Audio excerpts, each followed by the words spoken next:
Assalamualaikum warahmatullahi wabarakatuh. Alhamdulillahirrahmanirrahim. Kali ini ketemu lagi dengan saya Muhammad Nawawi, calon guru penggerak Angkatan 8 Kabupaten Banyuwangi. Baik, terima kasih. Kali ini kita akan bertemu pada modul 1.4 berkaitan dengan aksi nyata budaya positif dan keyakinan kelas. Dan nanti saya akan menyampaikan diseminasi tentang budaya positif bersama Bapak Ibu Guru di SMK Negeri 1 Tegalasari dan juga keyakinan kelas yang ada di kelas 11 TKJ 2. Terima kasih, selamat mengikuti.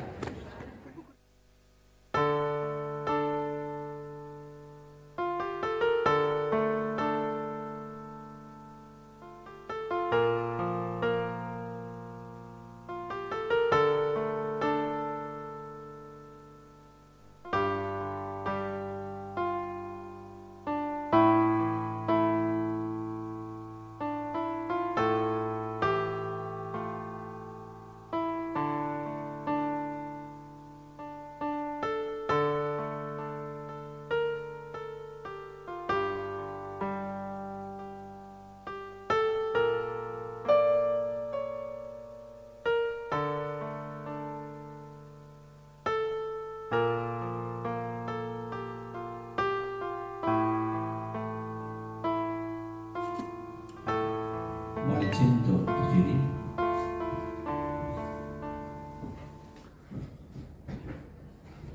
Assalamualaikum warahmatullahi wabarakatuh. Waalaikumsalam warahmatullahi wabarakatuh.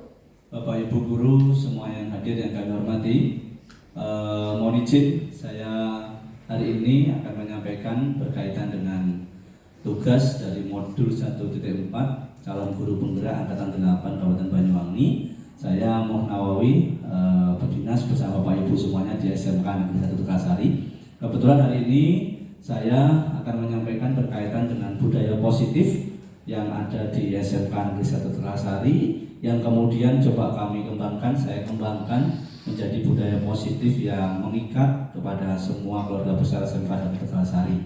Bapak Ibu anak semuanya yang berbahagia, yang pertama kami menyapa semuanya yang hadir di sini dengan ucapan salam dan bahagia. Selamat datang para guru hebat. Mari belajar bersama, berkolaborasi, saling mendukung demi terwujudnya disiplin positif di sekolah kita tercinta saat ini. Kemudian tadi juga sudah beberapa kelas kita masuki dengan adanya kesepakatan kelas yang mungkin Bapak Ibu semuanya yang hadir ini bisa mengikuti apa yang menjadi program dari guru penggerak. Bisa dilanjut Pak Irfan. Budaya positif di sekolah oleh Muhammad Nawawi, calon guru penggerak Angkatan 8 Kabupaten Banyuwangi.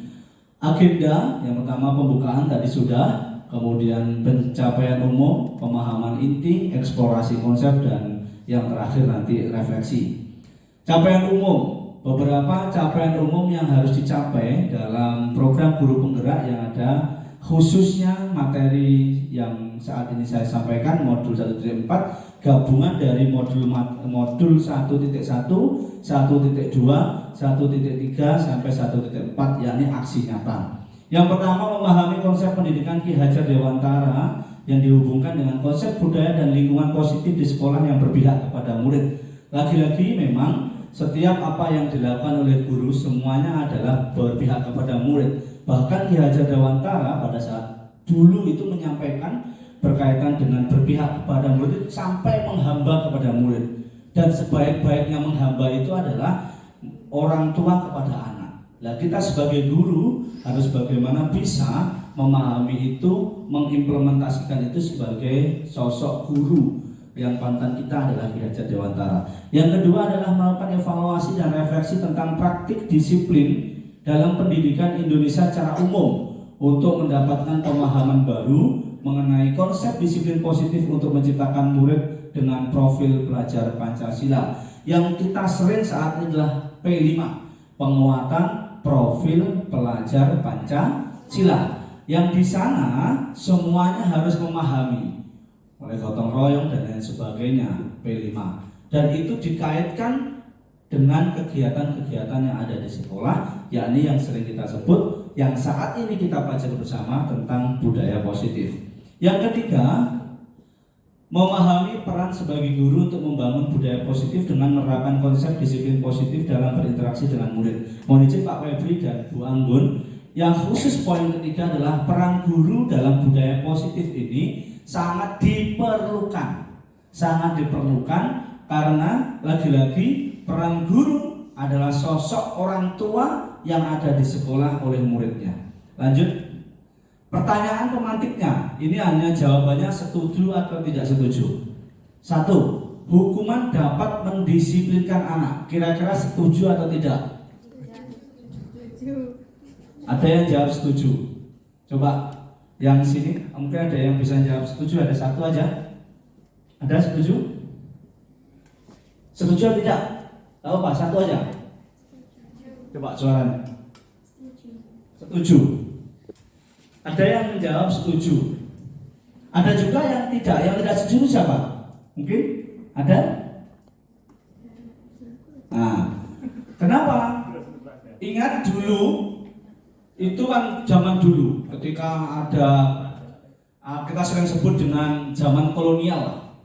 Zaman kolonial itu ketika ada siswa yang melanggar aturan terhadap sekolah dihukum dengan fisik, contohnya suruh jalan jongkok, suruh push up, squat jump, suruh lari tarik lapangan sampai berapa ratus kali gitu. Itu hukuman zaman kolonial. Tetapi saat ini hukuman itu mengarah kepada hal-hal yang positif, hal-hal yang baik.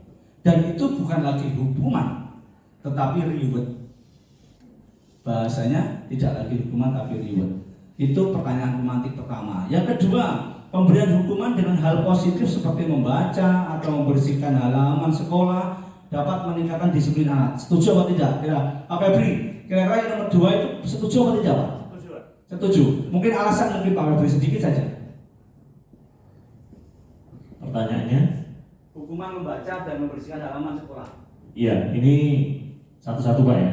Ya. Jadi yang alasan yang pertama, ketika guru itu memberikan hukuman membaca, itu secara tidak langsung anak-anak mendapatkan bonus Pak, bonus berliterasi. Nah, itu untuk membaca.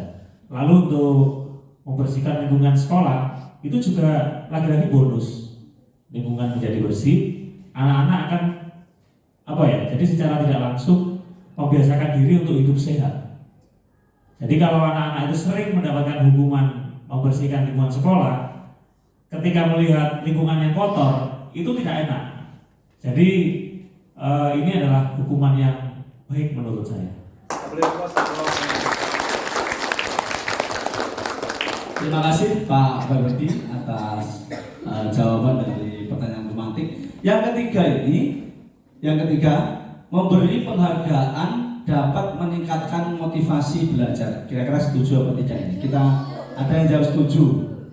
Ini pasti senang. Bu Anggi setuju tak Bu Anggi? Setuju ya? Mungkin bisa memberikan anak. Oh, setuju ya? Setuju. Karena semuanya pasti akan senang. Pasti akan senang. Nanti saya minta bantuan Pak Alvin yang ada di belakang Pak Alvin. Nanti juga akan coba seperti apa pendapatnya. Lanjut, topik dalam eksplorasi konsep.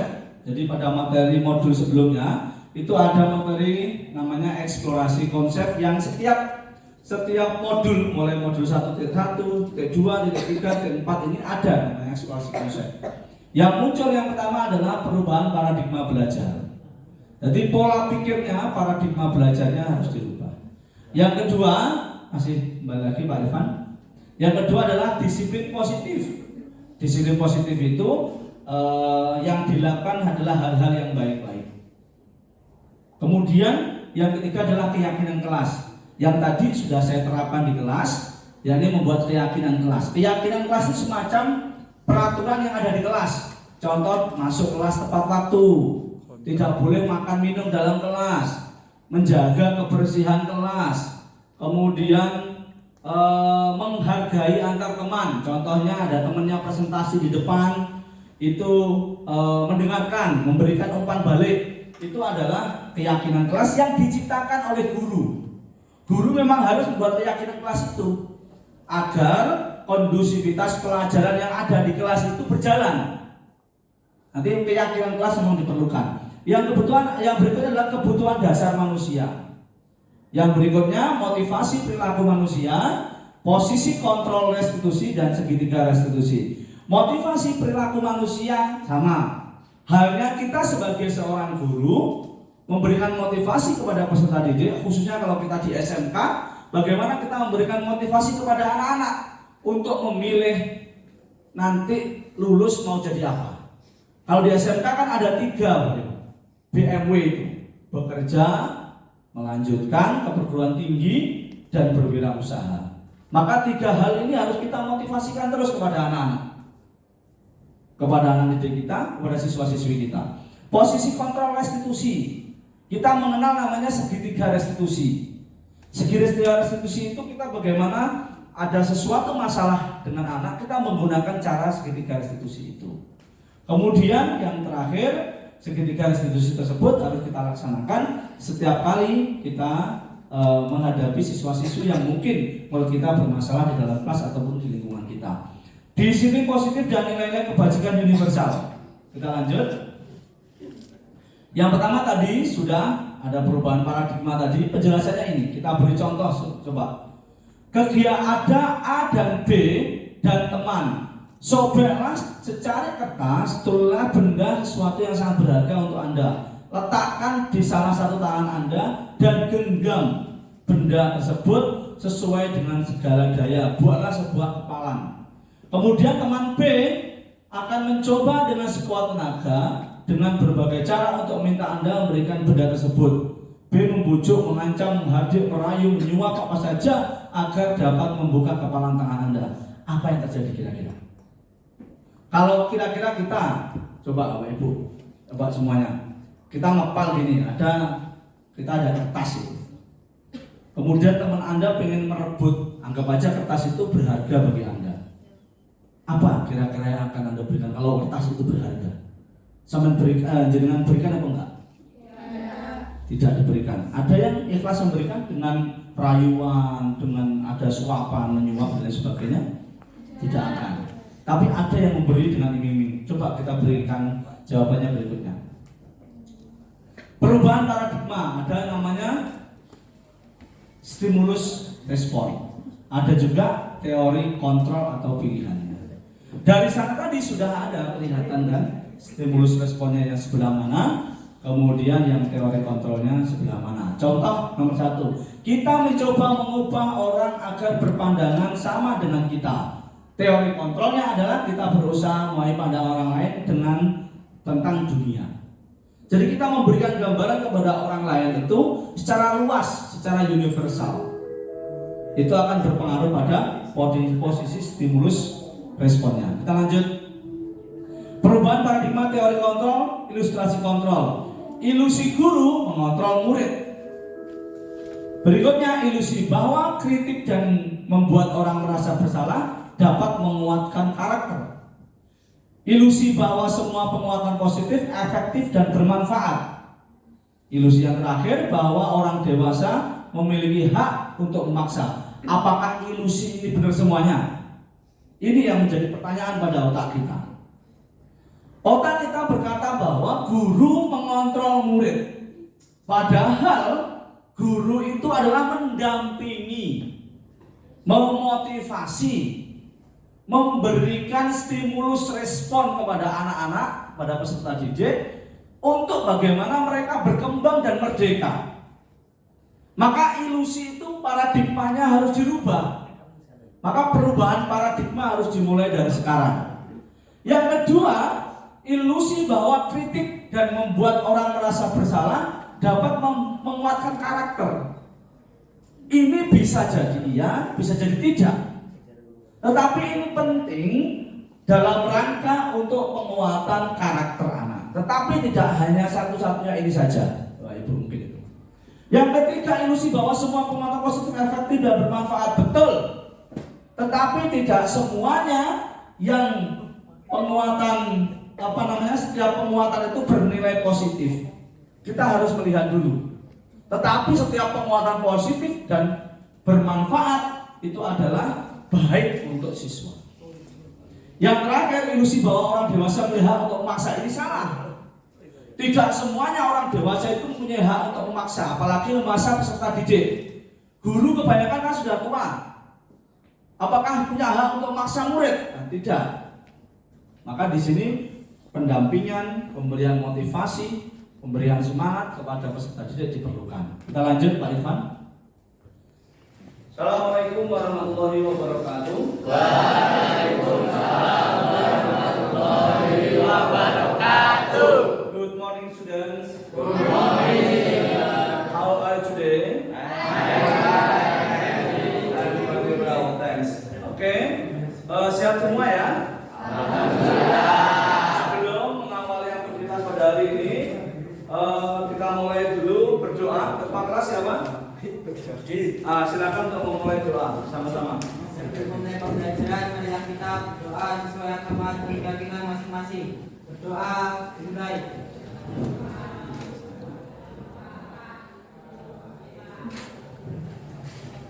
Berdoa bisa diakhiri.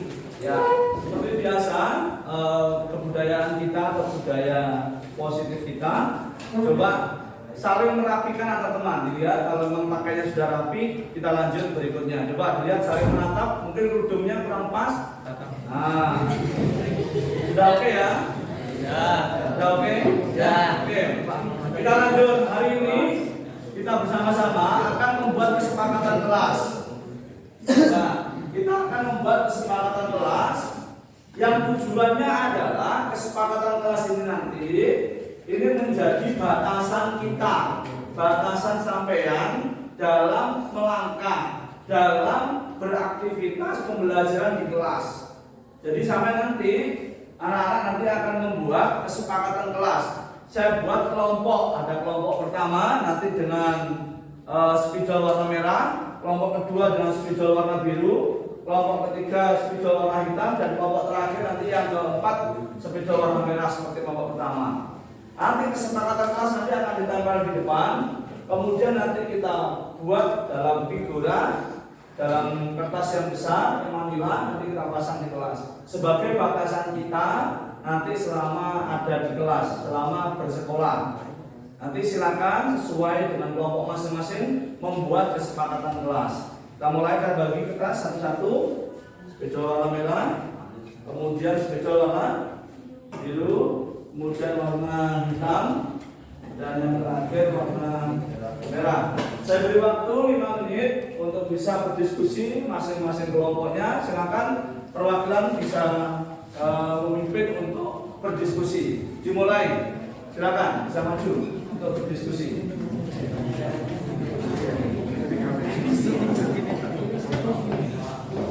Nah, silakan langsung. Disepakati nanti apa nanti kita bersama-sama. Silakan, boleh. Ayo.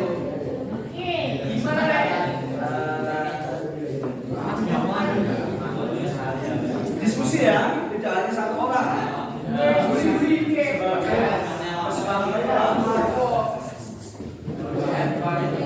Ya, ditulis kan tak besar miring gini. Nanti kita tempel. Nah, oke. Tak miring besar ya, nanti biar kelihatan. Oke. Pertama, Bre. Sebentar, Bre. Pertama apa? Mari.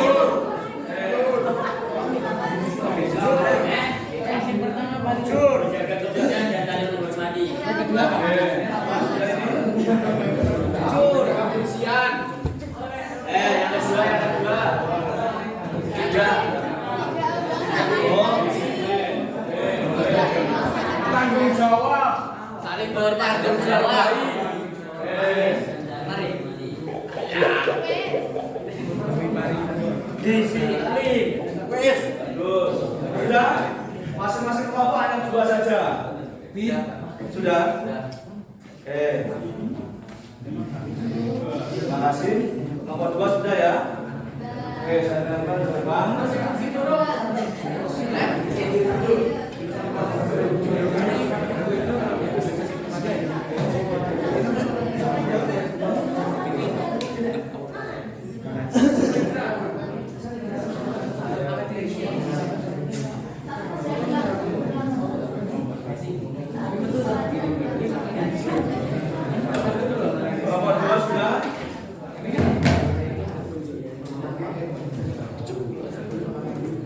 Semua harus punya ide ya. Nanti kita sepakati bersama.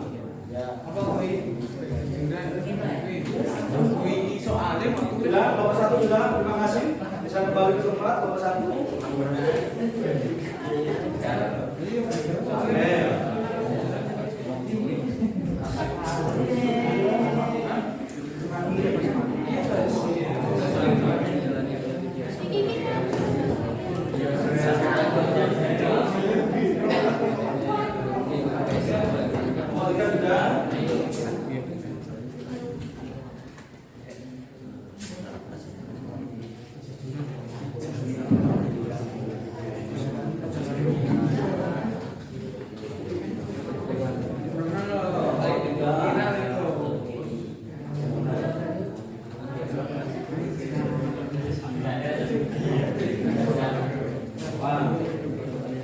Udah ini ya.